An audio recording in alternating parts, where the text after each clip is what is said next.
سلام، امیدوارم که حالتون خوب باشه. من حسین شکاری هستم و شما دارید به یکی از ویدیوهای کانال ایلر نگاه میکنید. بچه‌ها این ویدیو 26مین ویدیو از پلیلیست آموزش 0 تا 100 نرم افزار ادوب الستریتور هست. من تو ویدیو قبلی در مورد پنل کالر خدمتتون توضیح دادم و قرار شد تو این ویدیو در مورد کار با پنل سواچ بهتون بگم. هر کاری که ما بخوایم با رنگ انجام بدیم بچه‌ها به این پنل مستقیما مرتبطه و بهش احتیاج داریم. یک سری آپشن در این پنل وجود داره که شما میتونید رنگ ها رو باهاش گروه بندی بکنید، مد رنگی رو تغییر بدید. یک سری رنگ هم بچه‌ها در پنل لایبرری سواچ ما موجوده. پیش‌فرض میتونید ازش استفاده بکنید که تو این ویدیو خواهم گفت، مثل موضوعات طبیعت، فلزات، رنگ پوست، گل و گیاه و غیره که دسته‌بندی شدن. باعث میشه که شما بتونید کار بهتری طراحی بکنید. به طور کل هر چیزی که در مورد پنل سواچ احتیاج هست بدونید رو من خدمتتون توضیح میدم. اگه دوست دارید باهاش آشنا بشید ادامه ویدیو رو با من همراه باشید. خب بچه، وقتی شما به صورت پیش‌فرض نرم افزار ادوب الستریتور خودتون رو باز می‌کنید، یک پنلی دارید به نام سواچ که به این شکلی هستش که می‌بینید. البته ممکنه برای شما متفاوت باشه به جهت اینکه الان مد رنگی سند من RGB هست. اگر CMYKش بکنم بچه ببینید این حالت اینجا تغییر کردش. برای شما ممکنه مقداری حالت رنگ‌ها متفاوت باشه، اما نگران نباشید، تفاوتش در RGB و CMYK بودن کار هستش. دوباره من به همون حالت در واقع CMYK برش میگردونم، حالتی که خودم بیشتر سعی کردم و عادت کردم باهاش کار بکنم برای کارهای چاپی. اگر این پنل رو اینجا ندارید بچه‌ها از منوی ویندوز تشریف ببرید و پنل سواچ رو روش یک کلیک بکنید تا براتون باز بشه. به این حالتی هستش که میبینید. بچه‌ها اینجا مجموعه رنگ‌های این سند هستن. دقت کنید هر سندی بسته به رنگ‌هایی که ایجاد میکنید ممکنه سواچش متفاوت باشه. شما وقتی یک سند جدیدی ایجاد میکنید، اجازه بدید من به صورت پیش‌فرض ببینید سواچ این سند با این سند متفاوته. یعنی به این معنا نیستش که شما هر سندی که ایجاد کردید و رنگ داخلش طراحی کردید و درست کردید و در پنل سواچتون ذخیره کردید از بین بره. نه، این دیگه سواچ برای این سند ذخیره میشه. توی سند جدید سواچ جدید خودش رو داره. منتها خب من روی این سند خدمتتون توضیح میدم. این رنگ ها رو هم من کپی میکنم میارم اینجا و این رو میبندم برای اینکه با شما خیلی تفاوتی نکنه و این حالت سواچ رو شما هم مثل من داشته باشیدش. بچه اولین چیزی که در پنل سواچ توجه رو جلب میکنه فارغ از رنگ هایی که میبینی بحث فیل کالر و استرایک کالر هستش. چی کار میکنن اینها؟ ببینید اگر یک شیپی داشته باشیم هیچ تفاوتی نمیکنه بچه. هر آبجکتی که قابلیت رنگ پذیری در AI داشته باشه، هیچ، یعنی منظورم نیست که حتما شیپ باشه،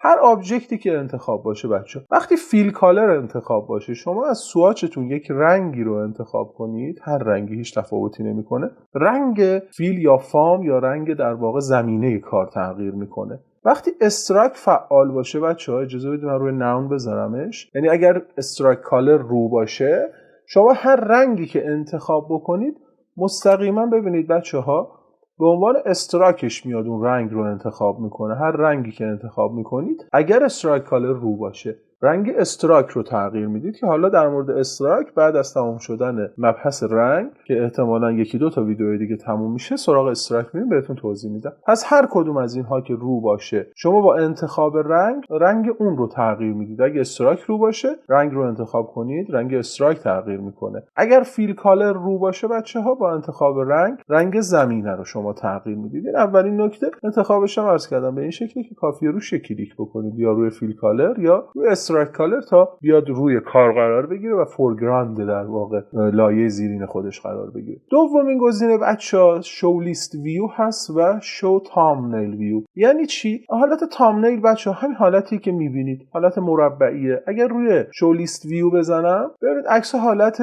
لیست پیدا میکنن. حالا این آیکونایی هم که جلوش وجود داره بچه‌ها، علائمی هم که جلوش وجود داره رو بهتون میگم که اینها چی هستن، چرا این علامت 4 رنگ یا CMYK جلوش وجود داره. خب طبیعتا به خاطر اینکه این رنگ‌ها CMYK هستن، این آیکون CMYK 4 رنگ چاپی که تو ویدیو قبلی توضیح دادم به این شکله. اگر روی تامنیل بزنم بچه‌ها به این حالت تبدیل میشه. بزرگ و کوچیک کردن پنلتون هم بسیار راحته. همه پنل ها در الستریتور کافیه که روی این سه نقطه پایین بریم بچه‌ها، یک همچین حالتی میشه. فلش موستون، پیکر موستون و درگ و دراپ میتونید کلیک و درگ کنید و کوچیک و بزرگ بکنید پنلتون رو، چون یه وقتی ممکنه رنگ‌ها خیلی زیاد بشه. الان اینا رنگ‌های پیش‌فرضی هم و رنگ‌های کمی هستن. این از گزینه‌های بالا. خب بریم سراغ گزینه‌های پایینی که در پنل سوآچ وجود داره. بعضیاشون خاموشن بچه‌ها، یعنی 3 تاشون. علتش اینه که شما هیچ رنگی رو انتخاب نکردید و اینها مستقیماً با در واقع رنگ‌های شما در ارتباط هستن. باید یک رنگی حتما انتخاب باشه. به عنوان مثال مثلا آپشن رنگ‌ها هست، اد کردنش در لایبرری کلی نرم افزار و پاک کردنش هست که خدمتتون توضیح میدم. اولیش سوآچ لایبرری، همون کتابخونه رنگی که خدمتتون اول ویدیو گفتم. یک سری رنگ‌های پیش‌فرض هم بچه‌ها دسته‌بندی شدن، مثل طبیعت، تاریخ، فلز، رنگ پوست و کلی گرادیانت و رنگ‌های دیگه که میتونید ازش استفاده بکنید. بعضیشون گاهن یک زیر مجموعه‌هایی هم دارن دیگه، مثلا رو فود، رو غذا که میرید یه سری زیر مجموعه برای خودش داره، شکلات، سبزیجات. رو ناتور که میرید همینطور، یا رو گزینه‌های دیگه. یکیش رو هم میتونید پیش‌فرض انتخاب بکنید، مثلا برید روی آرت هیستوری و روی انسینت کلیک بکنید. بچه‌ها یک همچین پنلی برای ما باز میشه. اجازه بدید من این متال رو ببندم چون قبلا باز کرده بودم. یک همچین پنل جداگانه برای شما باز میشه بچه‌ها. رو گوشه این پنل که برید دقت کنید پیکر موس شکلش تغییر میکنه. کلیک رو درگ میکنم و یه مقدار این پنل رو باز میکنم بچه‌ها. این بالا بچه‌ها میتونید رنگ مورد نظرتون رو سرچ بکنید. البته دقت کنید اسم رنگ رو باید بدونید و سرچ بکنید تا براتون بیادش. این پایینم همون دوباره لایبرری هستش و این فلش هایی که این پایین وجود داره بچه‌ها، لود نکست سوآچ لایبرری و لود پریویوس سوآچ لایبرری. چون من از اولیش که انتخاب کردم بچه‌ها، پس به سمت جلو میرم. همینجور که کلیک بکنید بچه‌ها دقت کنید همین گزینه هایی که اینجا هستن رو داره به ما نشون میده. من روی انسینت بودم، یه دونه میرم جلو، میام اینجا دوباره بهتون نشون بدم. ببینید روی باروک هستیم، روی رنگ‌های باروک، یعنی رنگ‌های تاریخی هم. حالا اینا مکاتب نقاشی و هنری هم، باروک و دیگر و موضوعات دیگه. بچه‌ای که هنر خوندن باهاش آشنا هستن.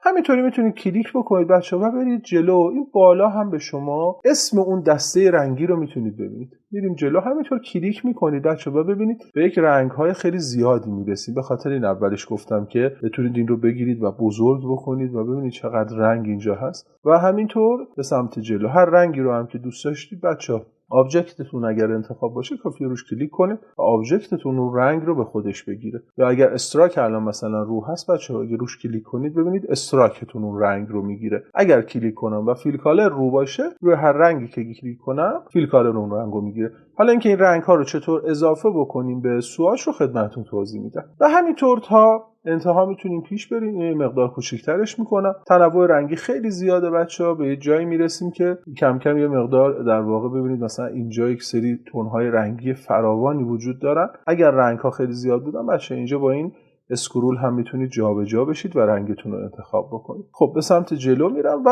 همینطور تا آخر. حالا چطوری میتونید یک بخشی از رنگ ها رو یا یک گروه رنگی رو بچه‌ها به سوآچ خودتون اضافه بکنید؟ یه مقدارم به عقب برمیگردم. تصور کنید این مجموعه رنگی رو دوست دارید به سوآچ خودتون اضافه بکنید، یا دلتون میخواد بخشی از این رنگ ها رو به سوآچ خودتون اضافه بکنید. کافیه که بچه‌ها با نگه داشتن دکمه کنترل اون رنگ هایی که مد نظرتون هست رو انتخاب کنید. ببینید مثلا من میام چند تا رنگ رو انتخاب میکنم. این چند تا رو انتخاب کردم، روی یکیش هیچ فرقی نمیکنه. کلیک و درگ موس رو انجام میدم، میام اینجا. ببینید اینجا بچه یک حالت ورود ممنوع وجود داره، یعنی حالتی که شما نمیتونید، کار نمیکنه. و بعد از اینکه میام روی سوآچ دقت کنید بچه‌ها، پیکر موس من شکلش تغییر میکنه. کلیک موس رو که رها کنم این رنگ ها اینجا اضافه شدن. دقیقاً این چند رنگ اخیری که من اضافه کردم. کنترل زد رو میزنم تا اونها پاک بشن. اگر رنگ ها ریزن و انتخابش براتون سخته بچه‌ها، روی این سه خط میتونید کلیک بکنید. یک سری تنظیمات اینجا وجود داره. اولیش که خب سورت هستش، یعنی بر اساس نیم، بر اساس کدهای رنگی، بر اساس فیلد یعنی همون دسته‌بندیایی که انجام داده. بذارید رو همین فیلد باشه بچه‌ها، شو فایند فیلد بذارید رو همین باشه، به این دست نزنید. همین گروه بندی رو سعی کنید ازش استفاده کنید. اما اون چیزی که مهمه اینجا هستن بچه‌ها: اسمال تامنیل ویو، مدیوم تامنیل، لارج تامنیل، اسمال لیست ویو و لارج لیست ویو. اینو مثلا اگر اینجا رنگ ها براتون کوچیکه بذارید روی مدیوم یا بذارید حتی روی لارج بچه‌ها، برای اینکه انتخاب راحت تری از رنگ ها داشته باشین یا بتونید رنگ ها رو بهتر ببینید. اگرم نه روی همون اسمال لیست هم که بچه حالت لیستش میکنه دیگه. و این کدی هم که جلوشه بچه‌ها نشون میده که اینها چه مدل رنگی هایی هستن. حالا بعداً در مورد اینا توضیح میدم، چیز مهمی نیست. یعنی اینکه RGB هن یا این رنگ ها CMYK هن یا اسپات هستن یا اصلا رنگ های پنتون هستن، چیز خیلی خاص و با اهمیتی نیستش. میذارمش روی اسمال تامبنیل. پس برای وارد کردن به سواچ اون کارو میکنید. هر آبجکتتون هم که انتخاب باشه بچه کافیه که این رنگ رو انتخاب کنید تا اون آبجکت اون رنگ رو بگیره. اگر خواستید به عنوان استراک ازش استفاده بکنید فقط این استراک فیل رو در واقع استراک کالر رو حتما بزنید بیاد در واقع رو فورگراند قرار بگیره. حالا اگر کلیک بکنید بچه اون رنگ رو با استراک اون آبجکت میده. گزینه بعدی چیه بچه؟ با انتخاب یک رنگ در واقع روشن میشه add select swatch and color group to my current library. بچه‌هایی که در افزارشون قفل شکسته نباشه و در واقع نرم افزار اصلی رو خریده باشن یک بخشی وجود داره به نام لایبرری در نرم افزارهای ادوبی که به هم متصلن به کریتیو کلاد لایبرری در واقع ادوب وصله. بچه‌ها شما یک اکانتی در ادوب میسازید، نرم افزارها رو دانلود میکنید. اگه نرم افزارها قانونی باشن اینها به هم متصلن. شما میتونید عکس، رنگ و یک سری آبجکت ها رو در لایبرری شخصی خودتون ذخیره بکنید و بین نرم افزارهایی که استفاده میکنید مثل پریمیر، افتر افکت، فتوشاپ، ایلاستریتور و این دیزاین ازش استفاده بکنید. ولی خب اگر نرم افزار تو قفل شکسته باشه عملاً این به کارمون نمیاد، به خاطر اینکه ما دسترسی به لایبرری نداریم و در واقع نرم افزار اگر قفل شکسته باشه اون امکان برای ما فراهم نیست. گزینه بعدی شو سواچ کایند منو هست بچه. وقتی روش کلیک میکنید یک گزینه‌هایی به شما میده. شو آل سواچ یعنی تمام رنگ ها رو نشون بده. شو کالر سواچ. چرا کالر؟ خب میگید این رنگه. بله بچه این رنگه، ولی اجازه بدید من این رو بزرگتر بکنم. یه نکته به شما بگم در مورد سواچ. بچه ببینید من اینجا هم گرادینت دارم هم پترن دارم. من در مورد پترن ها بعداً ویدیو ضبط میکنم، ساخت و استفادهشون رو بهتون میگم. این الان یک پترنه بچه. عذر میخوام استرایک رو بود و اینو کلیک میکنم و یک پترن بچه‌ها، یا این یک پترن ها یک سری اشکال تکرار شونده هستن. اونها هم بله در سواچتون میشینن. یا این یک گرادینت بچه‌ها، این هم یک گرادینت. اینجا وقتی شما کلیک میکنید اجازه بدید من اینو به حالت قبلش برگردونم و اینو کوچیک‌تر کنم. اینجا وقتی شما کلیک میکنید بچه‌ها میگیم شو کالر سواچ، میگیم گرادینت و پترن ها رو به ما نشون نده. به این سه چارتایی که اینجا هستن دقت کنید بچه‌ها. روش وقتی کلیک میکنم اونا حذف میشن و فقط رنگ‌های فام رو به ما نشون میده. رنگ‌های یک دست، نه گرادینت نه پترن. گزینه بعدی شو گرادینت سواچ، میگیم رنگ‌ها و پترن ها رو به ما نشون نده و فقط گرادینت ها رو به ما نشون میده. همون چارت گرادینت رو پاک نکرده و بچه دقت کنید فقط به شما نمایش نمیده. شو پترن سواچ، میگیم فقط پترن ها رو به ما نشون بده. و گزینه بعدی شو کالر گروپ، میگیم فقط رنگ هایی که گروه بندی شدن. اینجا شو آل سواچ رو اگه بذارم بچه‌ها از اینجا تا به اینجا اینا هیچ کدوم گروه بندی نشدن و فقط این دو گروه رنگی رو داریم. در مورد ساخت گروه رنگی هم الان بهتون توضیح میدم. این فقط میاد به ما میگه که چه چیزهایی رو به ما نشون بده. رنگ‌های خالص، گرادینت ها، پترن ها یا رنگ‌هایی که گروه بندی شدن. گزینه بعدی باز هم خاموشه به جهت اینکه باید یک رنگ انتخاب باشه بچه‌ها. سواچ آپشن هست. وقتی روش کلیک می‌کنید آپشن اون رنگ برای شما باز میشه که یک سری تنظیمات داره و اجازه بدید من این تنظیمات رو موقع ساخت رنگ جدید به شما بگم. یعنی توی این آپشن همونها هست، هیچ فرقی نمی‌کنه. یعنی نیو سواچ با سواچ آپشن بچه‌ها هیچ تفاوتی نداره. من اونجا بهتون توضیح میدم. یک سواچ رو انتخاب میکنید، روی این کلیک میکنید و آپشن های اون سواچ برای شما باز میشه که الان بهتون توضیح میدم اینا چی هستن. گزینه بعدی نیو کالر گروپ هست بچه. شما یک سری رنگ ها رو میتونید گروه بندی بکنید. یعنی یک سری سواچ هاتون رو اینجا گروه بندی بکنید. به عنوان مثال میخواید که از اینجا تا به اینجا ببینید یه مقدار انتخاب شده. اجازه بدید من حالتش رو مدیوم بذارم تا براتون ملموس تر باشه. انتخاب رنگ هم بچه خیلی ساده است. اگر همجوار باشه، یعنی اگر از این سفید تا این آبی بخواید همه رو انتخاب کنید، کافیه که روی اولی کلیک کنید، شیفت رو نگه دارید و روی آخرین رنگ کلیک کنید. تمام رنگ هایی که بین این دو رنگ هستن رو برای شما به علاوه اول و آخری رو انتخاب میکنه. اگر رنگ های غیر همجوار رو میخواید انتخاب کنید، یعنی کنار هم نیستن، همسایه هم نیستن، باید دکتر کنترل رو نگه دارید بچه‌ها. این زرد رو انتخاب میکنید، کنترل رو میزنم و رنگ هایی که کنار هم نیستن رو اصطلاحاً انتخاب میکنم بچه‌ها. یا حتی پترن و گرادینت هیچ فرقی نمیکنه. وقتی یه تعدادی رو انتخاب کردید، اگر روی این گزینه نیو کالر گروپ کلیک کنید، یه پنجره برای شما باز میشه، میگه اسم این کالر گروپ شما چی باشه. شاید شما بخواید براش اسم بذارید، دارید یک کاتالوگی طراحی میکنید که هر فصل کاتالوگ قراره یه رنگ باشه بچه‌ها، یا از یک سری رنگ‌های خاص استفاده کنه. به عنوان مثال میتونید اسم اون فصل کاتالوگتون رو بذارید. مثلا من میذارم RAC، یعنی مثلا تهویه مطبوع سنگین میشه دیگه، مثل چیلر و فنکور، حالا کار ندارم، یک اصطلاح. و اوکی رو میزنم و اوکی و ببینید بچه‌ها اون رنگ ها رو اومد برای من اینجا ایجاد کرد و برام یه گروه درست کرد. کنترل زد میزنم همه چی به حالت قبلش برگرده. یه موقع هست شما میخواید یک رنگ جدیدی درست کنید. این بحث جالب رنگ ساختن که مبحث توضیحاتی هم داره خدمتتون میدم. اینجا یه گزینه به علاوه هست بچه‌ها به نام نیو سواچ. وقتی کلیک میکنید یک همچین حالتی براتون باز میشه. لزوما شما نباید کد رنگی حتما بدید. میتونید به عنوان مثال یک کالیت رنگی من اینجا دارم، اجازه بدید من این رو به این حالت در بیارم. یکی از این رنگ ها رو میخوام به عنوان رنگ اینجا تعریف کنم، یا اومدم اصلا اینجا یک رنگ جدیدی ایجاد کردم، اوکی رو میزنم و اینجا اومدم از این پنجره فیل یک رنگ جدید ساختم. من این رو هم میتونم به عنوان رنگ جدید انتخاب بکنم. این رو بزنم بچه روی نیو کالر یا نیو سواچ و این پنجره تنظیمات برای من باز میشه. یعنی یک راهش اینه که اینجا کالر پیکرتون باز بشه، رنگ رو انتخاب کنید، اوکی رو بزنید، فیل کالرتون هر رنگی باشه. اینجا روی این نیو سواچ که کلیک کنید همون کد رنگی براتون میاد، با زدن اوکی اعمال میشه. یک راه دیگهش این هستش که بچه یک رنگی داخل سندتون هست میخواید اون رو اعمال کنید. به عنوان مثلا من این رنگ میخوام اعمال بشه، انتخابش میکنم بچه. به محض انتخاب اینجا فیل کالر به اون رنگ تغییر میکنه. اینجا هم اگر کلیک کنم ببینید همون اتفاق میفته اینجا توی فیل کالر. در این حالت هم اگر نیو کالر رو بزنم، نیو سواچ رو بزنم، اون رنگی که تو سند من هست رو میتونم اعمال بکنم. نه شما دوست دارید رنگ رو خودتون تعریف کنید، یک کد هگزایی میدونید یا یک کد CMYK یا یک کد RGB یا HSB یا هر مود دیگه رو خودتون خبر دارید و میخواید اون رو دستی وارد کنید، در اون صورت بچه روی این به علاوه کلیک میکنید، این پنجره برام باز میشه و ما میتونیم یک رنگ جدید تعریف کنیم. یک سری گزینه ها اینجا وجود داره. اولیش سواچ نیم هست بچه.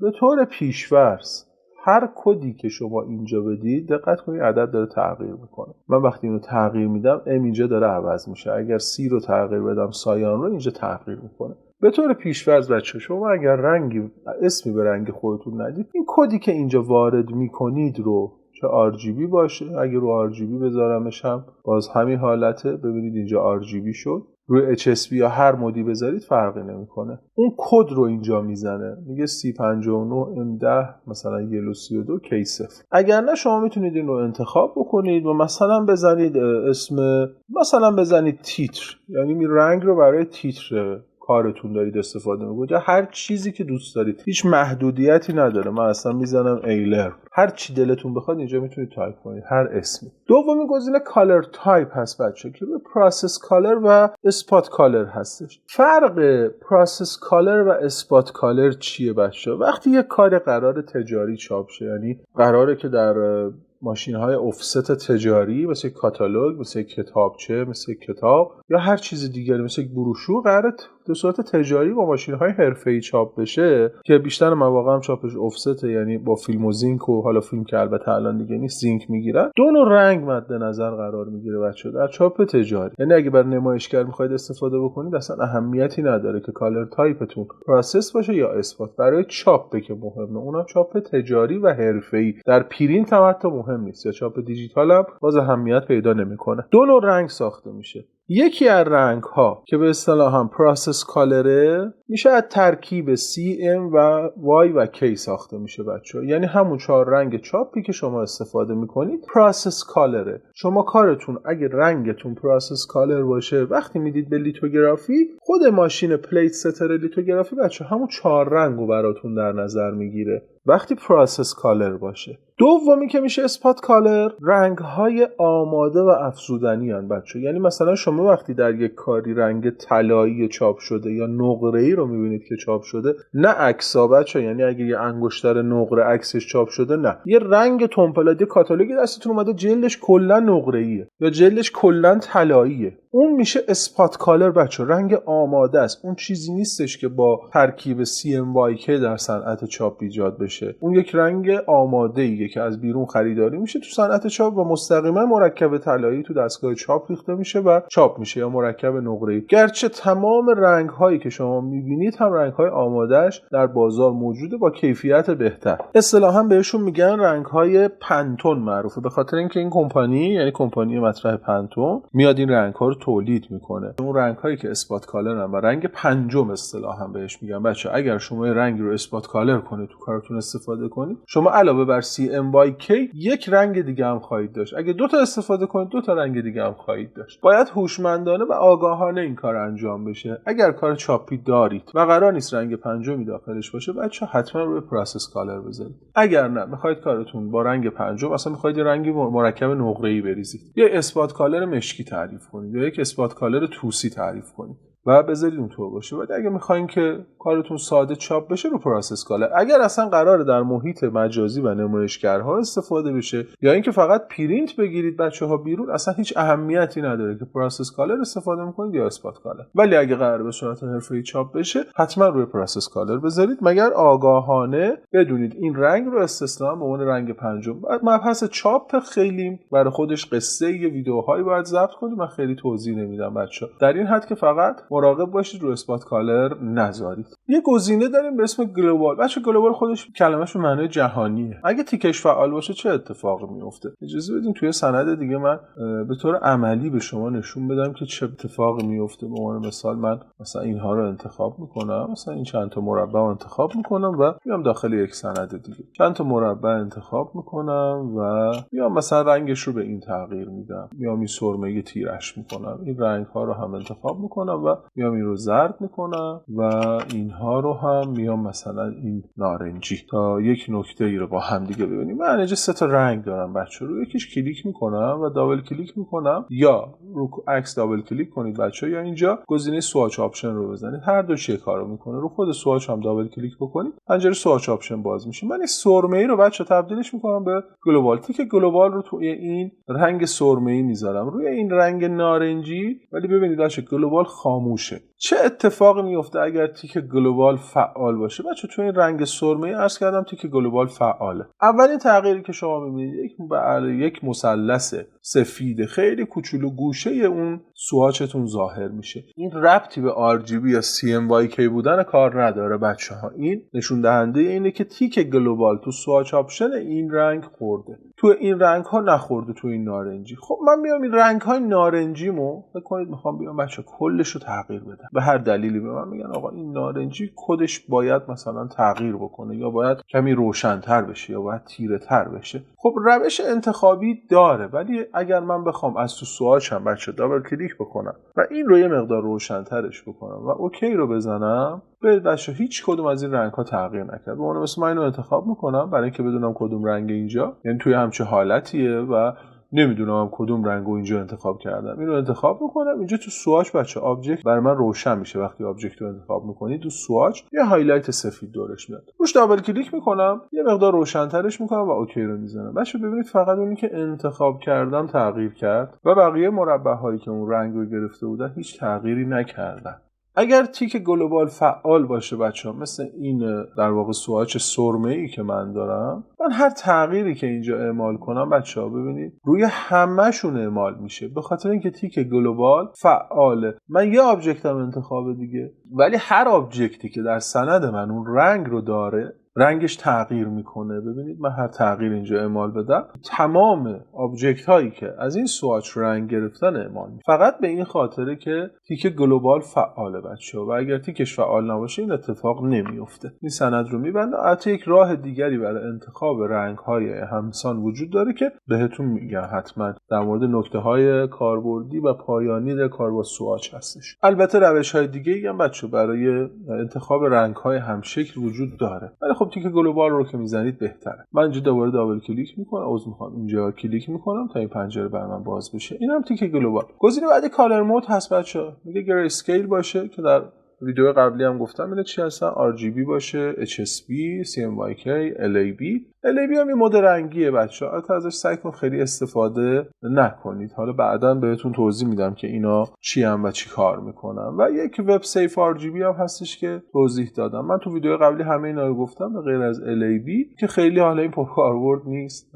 نمیخوام وقت ویدیو رو بگیرم، توضیح میدم در یک ویدیو دیگه اگر به پروژه احتیاج شد حتما خدمتتون میگم. اینجا میتونید مود رنگیش رو بچه‌ها تغییر بدید. اگه CMYK باشه RGB باشه میشه RGB، HSB باشه میشه HSB، CMYK همینطور این کدها میاد و با این لغزنده ها میتونید این اعداد رو تغییر بدید یا همینجا کلیک بکنید. و خب بچه گزینه بعدی که یک هشتگ کنارش اصطلاحا بهش میگن کد هگزا. شما وارد بعضی از سایت ها که میشی رنگ ها رو با کد هگزا به شما نشون میدن بچه و کد رنگیش رو به شما ندادن که این CMYK هست یا مثلا عرض میکنم RGB هست یا HSB هست، فرقی نمیکنه. به عنوان مثال بچه شما وارد یک سایتی میشید مثل سایت V3 School که این سری رنگ ها رو شما میتونید اینجا انتخاب بکنید. HSL انواع مدل رنگی یعنی خودتون انقدر زیاده بچه ها و تنوعش خیلی خیلی گسترده. ولی مثلا دقت کنید بچه اینجا میان مثل رنگ ها هستن، رنگ های پینک کالر، پارپل کالر، رد کالر، اورنج کالر و انواع رنگ‌های مختلف بچه‌ها. اگه دقت کنید بچه‌ها اینجا یک کد